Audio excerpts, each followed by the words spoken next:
कसं ओळखायचं किती मानसिक पाळीचा त्रास म्हणजे खऱ्या अर्थानं त्रास? काही केसेसमध्ये जिथे जाणीवच नव्हते तिथे डिवोर्स पर्यंत गेलेला आहे. पाळी पुढे ढकलण्याच्या गोळ्या यानं PMS वरती काही परिणाम होतो? स्वतःला जखमा करून घेणं, किंचाळणं किंवा रात्रीमध्ये उठून घराच्या शेजारी खड्डा खणणं की आपल्याला गाडून टाकावं तिथे, इतकं तीव्र PMDDची लक्षणं असू शकतात. पाळीच्या दरम्यान त्रास होतो, फोकस करता येणं, लक्ष केंद्रित करणं, स्थिर बसता येणं किंवा ब्लँक होणं हे कॉमन आहे का? आपल्याला काहीतरी होतंय हे स्त्रियांनी डॉक्टरला सांगायचं कसं?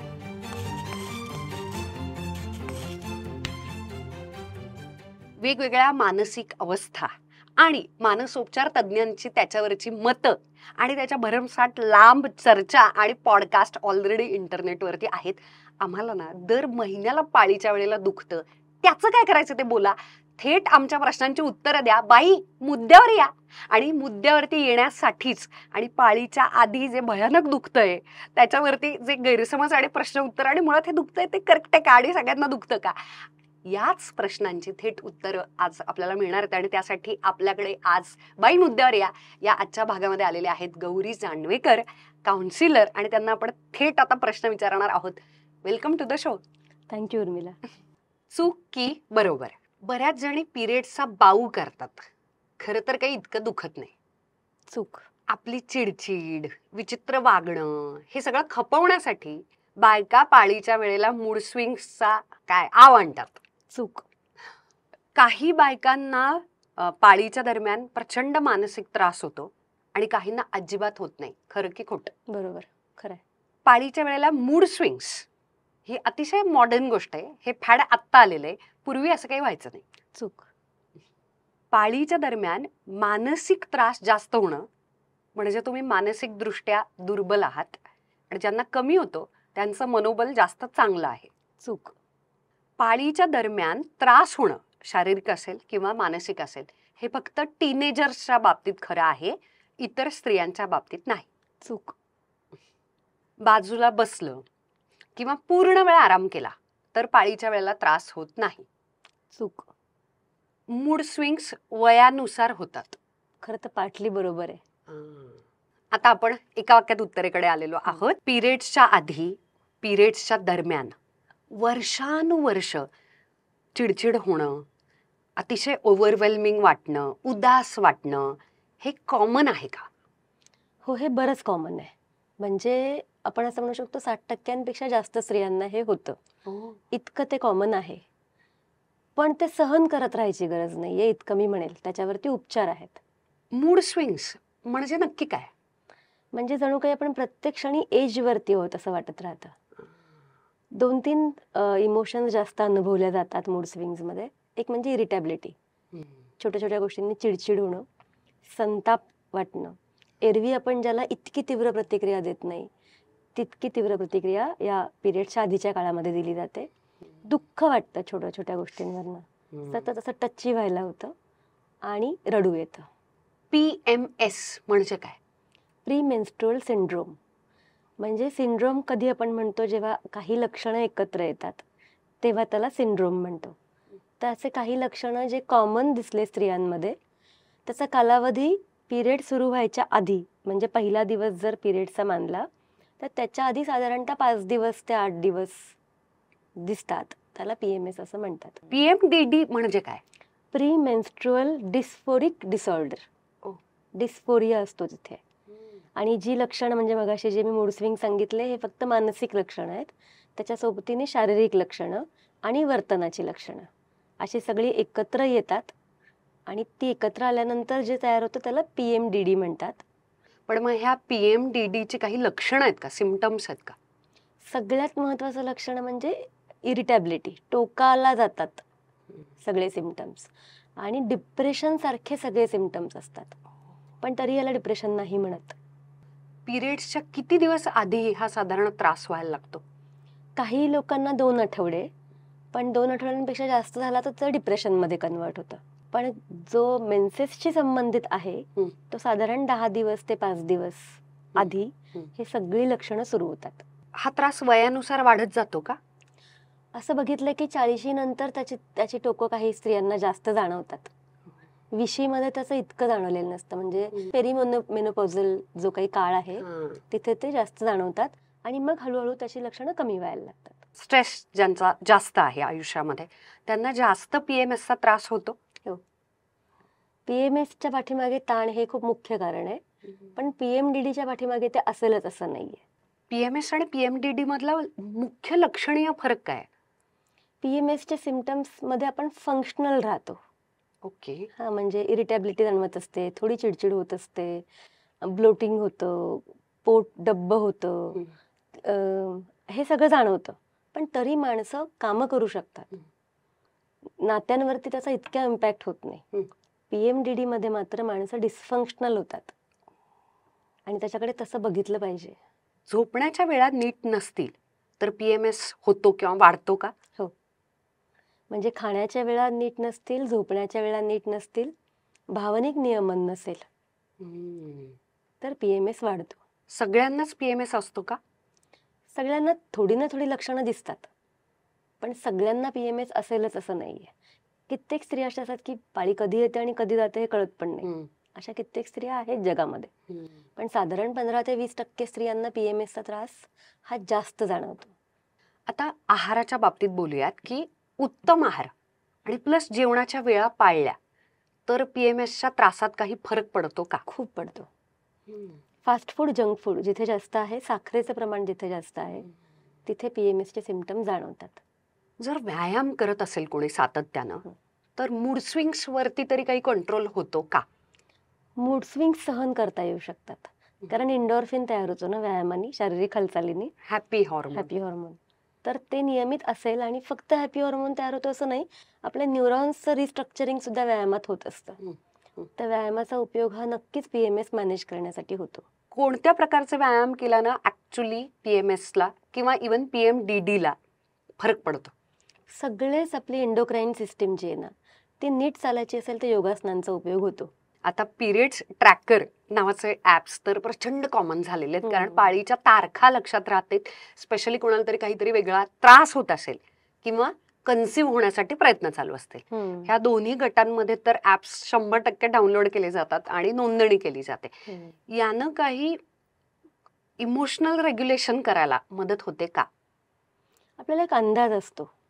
म्हणजे जेव्हा काय 28 दिवसांची सायकल आहे, तर 28 दिवसांची सायकल आहे तर 5-6 दिवस आधी आपल्याला जाणवायला लागणार आहेत सिम्पटम्स.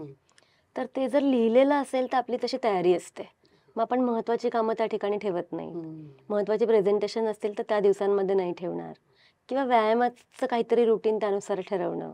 असं असल्याने इमोशनल काय मॅनेजमेंट जमू शकतं. पण तू बघ ना की पीएमएसचा त्रास होतोय आणि अत्यंत ताणाचं काम त्याच दिवशी ठेवलेलं आहे किंवा गेट टुगेदर त्याच दिवशी अरेंज केलेलं आहे, तर त्याचा डबल परिणाम होणारच आहे. कधी कधी खूप जास्त पीएमएसच्या काळामध्ये चॉकलेट खावंसं वाटतं, तर खरोखरीच असं स्वतःला एक थोडीशी ट्रीट दिली, गोड खाल्लं, स्पेशली चॉकलेट खाल्लं, कोको, याचा खरोखरीच मूड चांगला होण्यात परिणाम होतो? डार्क चॉकलेट जे असतं ना त्याचा उपयोग अनेकदा असं होतं की मूड स्टॅबिलायझर म्हणून कधी कधी सांगतात की ते डार्क चॉकलेट खा, त्यांनी मदत होते. पण डार्क म्हणजे किती डार्क याचं आपल्या मनामध्ये आपण कॅल्क्युलेशन्स लावत असतो, कारण ते शुगर खावंसं वाटत असतं ना खूप जास्त. तर मला थोडंसं वेगळं वाटतं. म्हणजे मी तुझ्या मागच्या एका एपिसोडमध्ये बघितलं होतं की तुझ्या डायटिशियननी सांगितलं होतं की किती टक्के आपण डाएट करू शकतो, तर 60 ते 70% डाएट आपण नीट करू शकतो. तर मला वाटतं की पीएमएसच्या काळामध्ये ते न ठेवणं आणि इतर दिवस आहेत महिन्यांचे त्यावेळेला व्यवस्थित डाएट करणं, मग आपण या काळामध्ये थोडी सूट देऊ शकतो. तर ते गिल्ट आणि एन्झायटीची सायकल परत सुरू नाही होत की अरे मी डाएट मोडलं, मी साखर खाल्ली, तर खावंसं वाटतं. ते तेवढे दिवस ठेवावेत ज्याच्यामध्ये कमी प्रमाणात आपण खाऊ शकतो आणि इतर ऑप्शन्स जे हेल्दी आहेत तेही ठेवू शकतो. म्हणजे खजुराचे लाडू असतील की जे गोड मिळतच आपल्याला, असं बॅलन्स करू शकतो आपण. नोंदणी करणं किंवा नोंद वही असणं, जर्नलिंग करणं, यांना काही फायदा होतो? खूप होतो. तर तो जरूर करावा. म्हणजे पीएमएसच्या काळात आपली खूप आतली भीती वरती येत असते, तर आपली आतली भीती काय आहे हे समजण्यासाठी नोंदणीचा उपयोग होतो. वा, मला शब्दच खूप आवडला, आतली भीती. ओके, मस्त. आता आपण पुढच्या सेगमेंटकडे जातोय आणि ते म्हणजे थोडक्यात उत्तरे द्या. पाळीच्या दरम्यान ना आपल्या शरीरामध्ये नक्की काय होतं म्हणजे पाळी येते याच्याविषयी आता तर शाळांमधूनही सेक्स एज्युकेशन्स आणि पिरियड्स आणि आपलं शरीर जाणून घ्या या निमित्तानं शिकवलं जातं आणि बहुतांश लोकांना ते माहिती सुद्धा आहे. पण ना याचं मानसिक बाजू मात्र सांगितली जात नाही, की मानसिकदृष्ट्या स्पेशली हॉर्मोन्सच्या बाबतीमध्ये आणि मग त्याचा मनावरती होणारा परिणाम पाळीच्या दरम्यान नक्की कसा होतो. म्हणजे 4 प्रकारचे हॉर्मोन्स शरीरामध्ये काम करत असतात आणि म्हणजे ते पाळीशी संबंधित असतात ते 4 प्रकारचे हॉर्मोन्स. पण आपली एंडोक्राईन सिस्टीम फक्त तितकंच करत नसते ओके. ना. म्हणजे इस्ट्रोजन आणि प्रोजेस्ट्रॉनचं काम हे बहुतेक लोकांना माहिती असतं, की सुरुवातीला म्हणजे पहिल्याच दिवशी जेव्हा पाळी येते त्यावेळेला इस्ट्रोजनचं काम सुरू होतं आणि ओव्ह्युलेशनच्या पिरियडमध्ये प्रोजेस्ट्रॉन काम करायला लागतो आणि इव्होल्युशन नंतर इस्ट्रोजन आणि प्रोजेस्ट्रॉनची सर्ज येते. खूप झपाट्याने ते वाढतं कारण की ते पदर तयार करत असतं बाळ तयार होण्यासाठी. आणि प्रेग्नन्सी जर नाही राहिली तर प्रोजेस्ट्रॉन डाऊन जातं. ते फक्त एकटं नाही जात, त्याच्या सोबतीला ते सेरोटोनिनचा पण हात धरतं आणि म्हणतं चल खाली.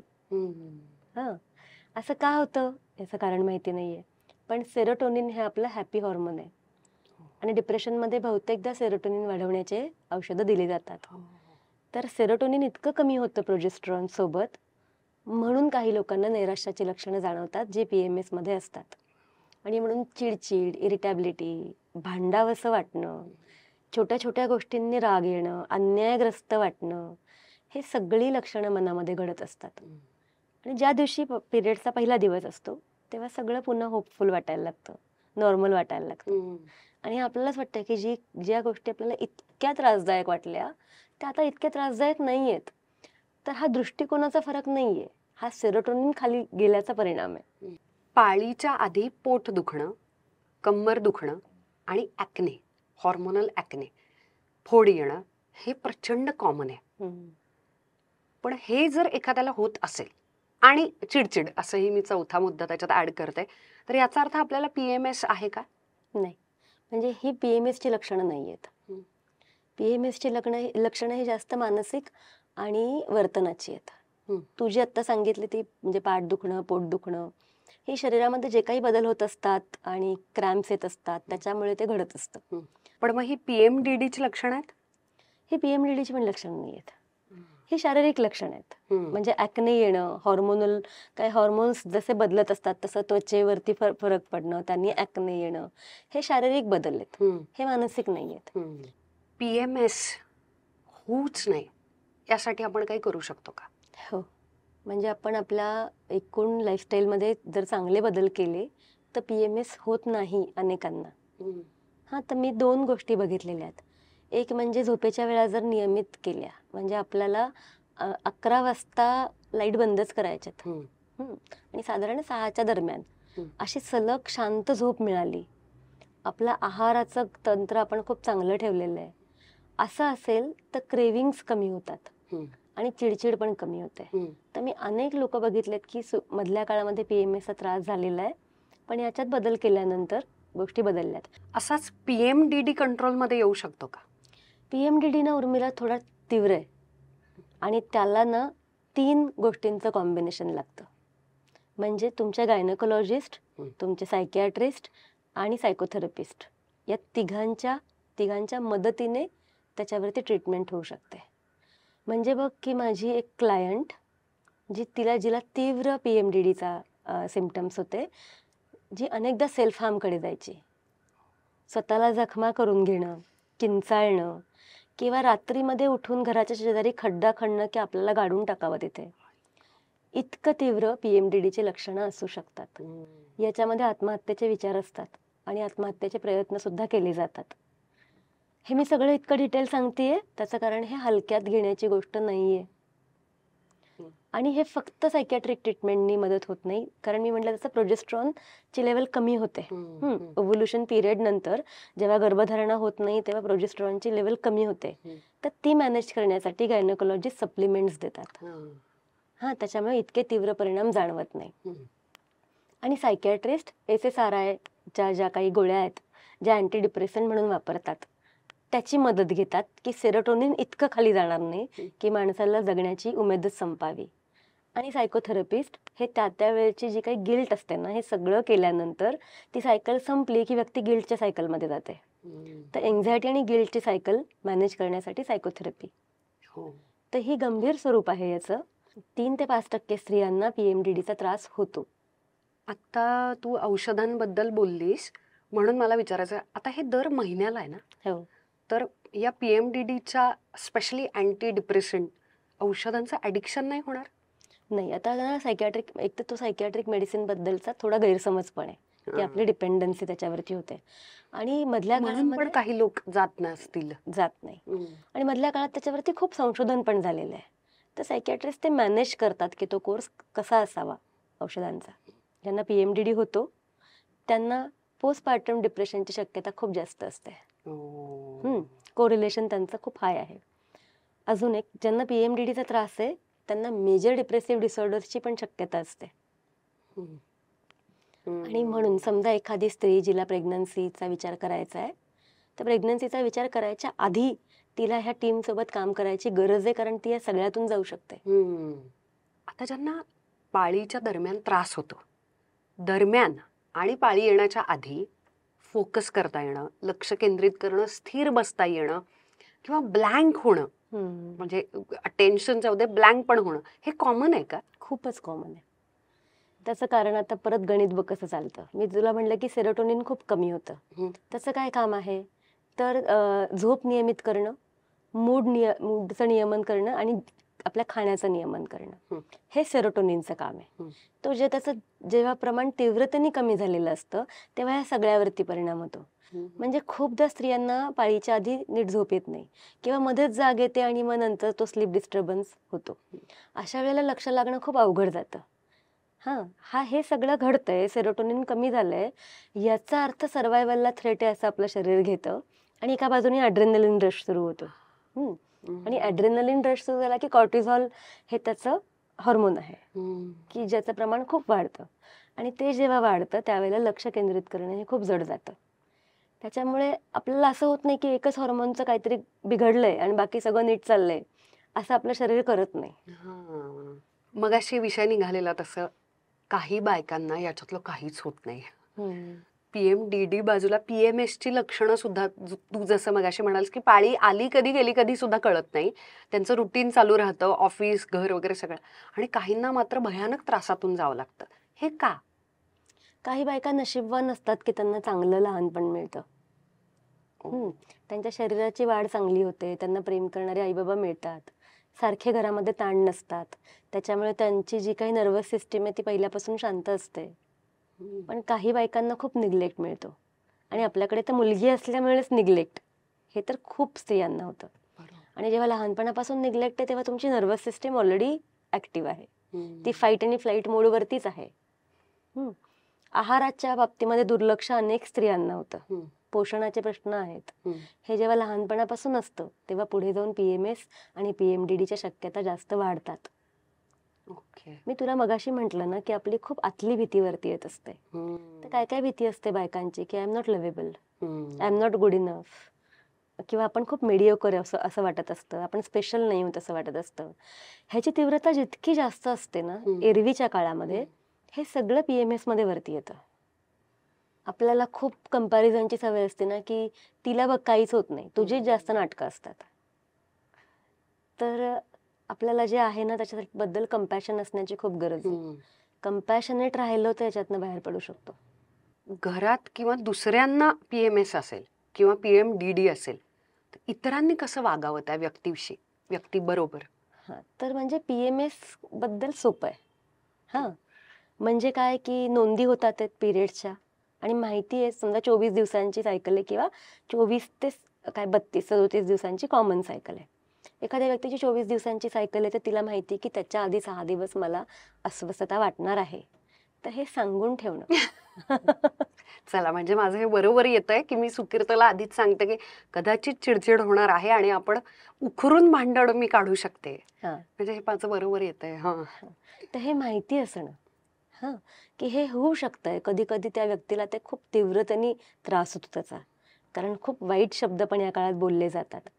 तर मला खूप असं वाटतं की लोकांना माहिती असणं आणि लोकांनी कम्पॅशनेट असणं ही एक बाजू आहे, पण त्याच्याबरोबर माझा PMSच आहे आणि तू सहनच कर हम्म. असंही असू नये. त्याच्यावरती काम झालं पाहिजे. काही गोळ्या आहेत ज्या शक्यतो हनीमूनच्या काळामध्ये वापरल्या जातात, ट्रिपा येतात तेव्हा, आणि दुर्दैवानं काही सणवार येतात आणि घरामध्ये पाळलं जातं, तेव्हा पाळी पुढे ढकलण्याच्या गोळ्या ज्याला म्हणूयात त्या घेतल्या जातात. यानं PMS वरती काही परिणाम होतो ना. त्याचं कारण की या गोळ्या काय करतात तर प्रोजेस्टेरॉनची लेवल वाढवतात.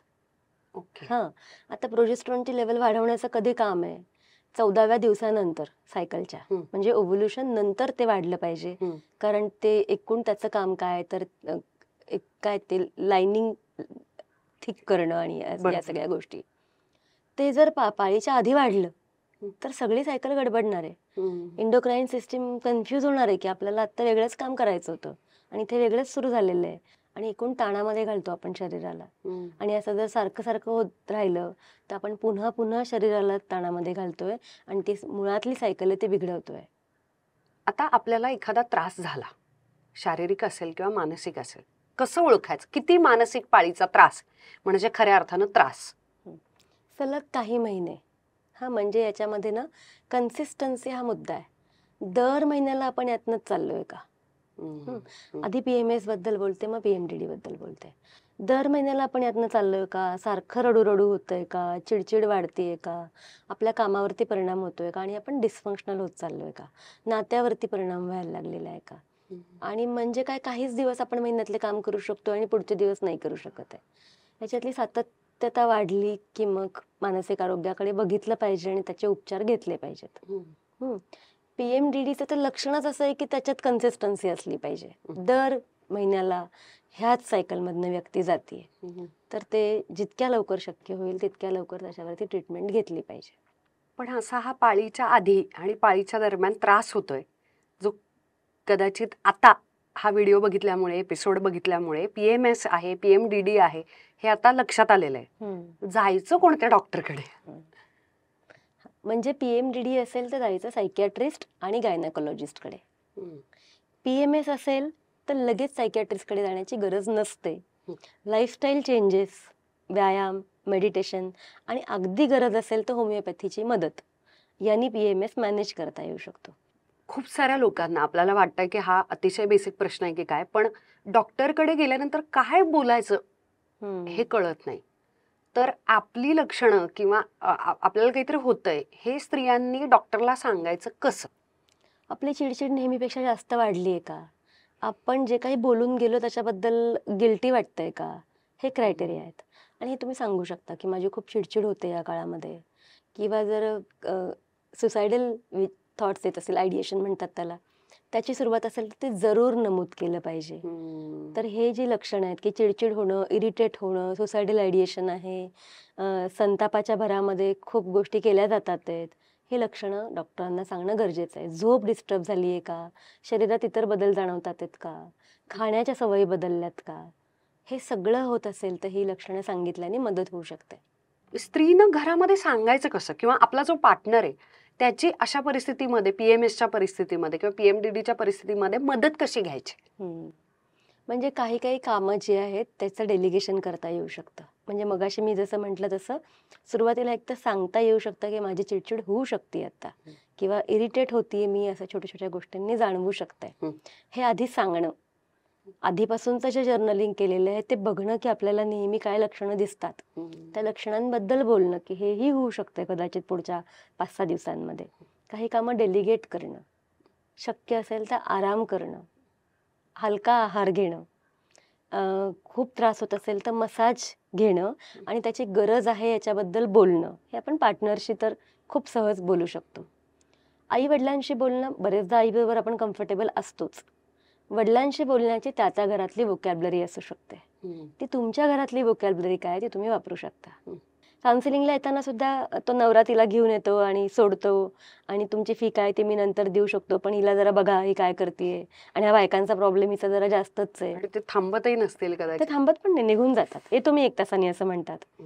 तर तिथे ती एम्पथी कमी पडते. बायपोलर डिसऑर्डर मध्ये जशा लिटरली 2 व्यक्ती, वेगवेगळ्या पर्सनॅलिटीज दिसतात, तशा जवळ जातं का हे थोडंसं? PMDD बद्दल खूप मोठा गैरसमज आहे हा. PMDD असं होत असेल तर खूपदा असं वाटतं की बायपोलर आहे का? पण तो बायपोलर नाहीये, कारण बायपोलरचे वेगळे क्रायटेरियाज आहेत, सिम्पटम्स आहेत. म्हणजे बायपोलर 1 आणि बायपोलर 2 असे त्याच्यातले 2 प्रकार आहेत. हं. आणि बायपोलरचे लक्षणे हे पाळीशी बांधील नाहीयेत, ते कायमच असतात. PMDD पाळीशी बांधील आहे, PMS पाळीशी बांधील आहे. हा त्यातला मोठा फरक आहे. बहुतांश वेळा पाळीच्या आधी होणारा जो त्रास आहे किंवा इवन पाळीच्या दरम्यान होणारा पण त्रास आहे शारीरिक, आणि त्याच्यामुळे होणाऱ्या ऑफकोर्स मानसिक थकवा, कारण की पेनमध्ये आहात तुम्ही, याचा संबंध चाइल्ड बर्थशी पण जोडला जातो, की तुला मूल झालं की हे थांबेल. हे खरं आहे का? पाळीच्या दरम्यान जो काही प्रोजेस्टेरॉनची सायकल निर्माण झालेली असते ना, त्या वेळात काही काही गोष्टी या सेट होतात काही बायकांच्या. जितका पूर्वी PMSचा त्रास व्हायचा तो चाइल्ड बर्थ नंतर काही लोकांचा काही प्रमाणात कमी होतो, पण तो सगळ्यांचा होतो असं नाहीये. PMDD वर साधारण काय ट्रीटमेंट असतं किंवा किती काळ ती चालते? काही कॉम्बिनेशन आहे का त्या ट्रीटमेंटचं, म्हणजे औषधं आणि हे, आणि मुळात किती टाइम पिरियड साठी PMDD ची ट्रीटमेंट चालते? काही वर्ष चालते. हो. आणि कधी कधी काही लोकांना बराच काळ आयुष्यातले हे ट्रीटमेंट घ्यावी लागते. पण अर्थातच मेनोपॉज नंतर काही गरजच नसते, कारण पाळीची सायकलच संपते. त्याच्यामुळे मेनोपॉज नंतर हे सगळंच संपतं. पण काही लोकांना काही वर्ष घ्यावी लागते. आणि कॉम्बिनेशन म्हणजे लाईफस्टाईल हेल्दी ठेवणं, व्यायाम असणं, सायकोथेरपी चालू असणं आणि गायनोकोलॉजिस्ट आणि सायकियाट्रिस्टच्या कॉम्बिनेशनची मेडिसिन्स असणं. इमोशनल स्ट्रेंथ, मनोबल कसं वाढवावं ज्याच्यामुळे मूड स्विंग्स वरती थोडासा कंट्रोल येईल? म्हणजे मला काय असं वाटतं की शांतीच्या काळात काम केलं ना की युद्धाच्या काळामध्ये मदत होते. हां, तर शांतीच्या काळात इमोशनल मॅनेजमेंटची टेक्निक शिकलेली असेल, जर्नलिंग नियमित असेल, आपण संताप, चिंता याचे काही टेक्निक शिकलेलो असू, ग्राउंडिंग टेक्निक्स आपण नियमित करत असू, तर त्यांनी त्या वेळचे जे काही त्रास आहेत ते कमी होऊ शकतात. आपल्या नर्वस सिस्टीमला सवय लागते की आतमध्ये आपला काय फरक पडतो. उदाहरणार्थ असं संताप यायला लागला की शरीर सिग्नल देत असतं की आता संताप वाढतोय. ते आधीचे सिम्पटम बघण्याची आधीच्या कामामुळे सवय लागते आणि ते सिम्पटम्स लक्षात आले की आपण त्या जागेतून लांब जाऊ शकतो वगैरे वगैरे. तर हे आधीचं काम झालं असेल तर ती ताकद वाढू शकते. पण त्या काळामध्ये इमोशनल स्ट्रेंथ वाढणं हे अवघड आहे. मला वाटतं त्याची सगळ्याची पहिली स्टेज ही एक्सेप्टन्स आहे. एक्सेप्टन्स म्हणजे हो, मला हा त्रास होतोय आणि मला आरामाची गरज आहे आणि मला माझ्या काही गोष्टींमध्ये बदल करायची गरज आहे. स्वतःबद्दल करुणेने बघणं, स्वतःबद्दल करुणा असणं याने खूप मदत होते. ह्या 2 गोष्टी जरी जाणवल्या तरी पुढच्या स्टेप्स आपण घेऊ शकतो की मागच्या 3 महिन्यात मला PMSचे सिम्पटम जाणवलेले आहेत आणि हो, आता माझ्या वयाची अशी स्टेज आली आहे की जिथे टोकाचे जाणवतात. उदाहरणार्थ मी पेरिमेनोपॉझल एजमध्ये असेल तर मला हे सिम्पटम जास्त जाणवायला लागलेत बरं का. आता मला माझ्या आयुष्याचं परत रिस्ट्रक्चरिंग करू देत, जेणेकरून PMSचे सिम्पटम्स कमी होतील. आणि मग त्याच्यासाठी शांतीचा काळ वापरूयात. शांतीचा काळ म्हणजे पाळीचा दुसऱ्या दिवसापासून साधारणतः 14व्या-15व्या दिवसापर्यंत. एकदा ओव्ह्युलेशनची पिरियड संपला की पुढे जे सुरू होतं त्याच्यामध्ये हे सगळे सिम्पटम्स वाढायला लागतात, ज्याला लेट्युअल स्टेज असं म्हणतात, शेवटची.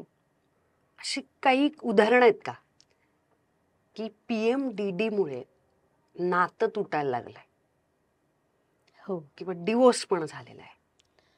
हां, अशी उदाहरणं आहेत आपल्या आजूबाजूला, खूप दिसतात, कारण कळतच नाही. म्हणजे मगाशी तू विचारला होता ना एक प्रश्न की पूर्वी नव्हतं का हे, आत्ताच आहे का? तर पूर्वी त्याला नावच नव्हतं किंवा असं काही शरीरामध्ये बदल होतात हे माहितीच नव्हतं. मला कायम असं वाटतं की ना आपल्याला इतक्या गोष्टी माहिती आहेत. आपल्या आज्या-पणज्यांनी काय केलं असेल आणि किती गोष्टी सहन केल्या असतील. तर पूर्वी ना त्याला नावं वेगळी होती. म्हणजे काहीतरी झपाटलंय हिला अमकं झालंय, तमकं झालंय, अशी नावं देऊन वेगवेगळ्या पद्धतीने लेबलिंग केलं जायचं. काही केसेसमध्ये जिथे जाणीवच नव्हतं तिथे डिवोर्सपर्यंत गेलेलं आहे. पण मग अशा वेळेला काय करावं नवऱ्यानं किंवा पार्टनरनं? काय, कशी साथ द्यावी? कारण PMS तर प्रचंड कॉमन आहे, पण PMDD असेल मग तर कोणत्या जबाबदाऱ्या पार्टनरनं घ्याव्यात? मला सगळ्यात पहिल्यांदा वाटतं कुठलाही शारीरिक आजार झाला तर आपण काय करू? डॉक्टरकडे जा. डॉक्टरकडे जाऊ. तर पहिली स्टेज ती पार झाली की मग मॅनेजमेंटचे टेक्निक्स करता येऊ शकतात. पाळीच्या दरम्यान किंवा पाळीच्या आधी अशी कोणती गोष्ट आहे म्हणजे चूक आहे जी तुम्ही कधीच करणार नाही? जसं मी मगाशी पाळी लांबवण्याच्या गोळ्या कधीच घेणार नाही आणि पेनकिलर्स कधीच घेणार नाही, कारण त्यांनी सगळे जे काही इंटरनल स्ट्रक्चर आहे ते बदलत जातं आणि पुन्हा पुन्हा पेनकिलर्स घेण्याने ते एकूण किडनी आणि लिव्हर याच्यावरती परिणाम होत जातो. एरवी सुद्धा ज्यांना ॲसिडिटी होते, डोकं दुखतं, ते जेव्हा पेनकिलर्स खूप प्रमाणात घेतात तेव्हा आपल्या इतर अवयवांवरती परिणाम व्हायला लागतो. तर केवळ पेन बंद करायच्यात इतकाच याचा हे नसावा. पण मग जे कॉन्ट्रॅक्शन्स म्हणजे कळ्यांना मॅनेज करणारे जे आहेत, मेफ्टाल स्पाज वगैरे, स्पाझम कंट्रोल करणाऱ्या ज्या आहेत, तशा पण गोळ्या काही प्रमाणात जर गरज असेल तर त्या जरूर घ्याव्यात. पण इतर पेनकिलर ज्या आपल्याला over the counter strong pain killers किंवा पॅरासिटेमॉल स्ट्रॉंगर डोसेज मध्ये ज्या आहेत तर त्या घेऊ नयेत. आणि त्यांनी आपल्याला लॉंग टर्म उपयोग नाही होता, पण मग त्यावेळेला त्रास झाला की पेनकिलर घेतो, परत रुटीन सेम. या एपिसोडमध्ये काही शब्द इतके कमाल आलेले आहेत जे मला प्रचंड आवडलेले आहेत, आणि ते म्हणजे करुणा. मुळात करुणेनं ज्याला PMS किंवा PMDD आहे त्या व्यक्तीकडे बघणं, आणि सगळ्यात महत्त्वाचं स्वतःकडे त्या करुणेनं बघणं आणि ॲक्च्युली याच्यावरती उपचार करायला लागणं. त्याही आधी स्वीकारणं की आपल्याला काहीतरी होतंय, आणि हे होणं किंवा ते मान्य करणं याच्यातही कसलाच अहंकार आणण्याचे किंवा कमीपणा असण्याचं कारण नाही, हे आता आपल्याला कळलेलं आहे. पाळीच्या आधी, पाळीच्या दरम्यान या सगळ्या ज्या त्रासांतून आपण जातोय ना, याच्यावरती थेट उत्तर कोणी देत नाही आणि नुसत्या चर्चा केल्या जातात. त्यामुळे आमच्या प्रश्नांची थेट मुद्देसूद उत्तरं द्यायला आमच्याकडे गौरी जांभेकर काउन्सिलर आलेल्या आहेत, आणि मला त्यांना मनापासून थँक्यू म्हणायचंय. हा एपिसोड पाहिल्यानंतर तुम्हाला असं वाटू शकतं की मला पर्सनल काउन्सिलिंग सुद्धा करायचं आहे, तर त्यांचं पुण्यामध्ये क्लिनिक आहे सिंहगड रोडला. त्याचा पत्ता डिस्क्रिप्शन बॉक्समध्ये दिलेला आहे. तुम्ही जाऊन त्यांना तुमचे प्रश्न विचारू शकता आणि काउन्सिलिंग सुद्धा घेऊ शकता. थँक्यू गौरीताई, तू प्रचंड बिझी असते आम्हाला माहिती आहे, पण ना आमच्या या दुखण्याला सिरियसली घेतलंस आणि आमच्या प्रश्नांना करुणेनं बघत तू आम्हाला वेळ दिलास, यासाठी खूप खूप मनापासून thank you. Thank you so much. Yes. आता दर मंगळवारी, आता आपण शुक्रवाराबरोबरच भेटायला येतोय, त्याच्यामुळे बाई मुद्द्यावर या यासाठी नवीन बाईंबरोबर आणि आपल्या जुन्या बाईंबरोबर थेट मुद्द्याला येण्यासाठी आता मंगळवार सुद्धा चुकवायचा नाहीये. शेवटपर्यंत व्हिडिओ पाहिलात त्याबद्दल खूप खूप थँक्यू.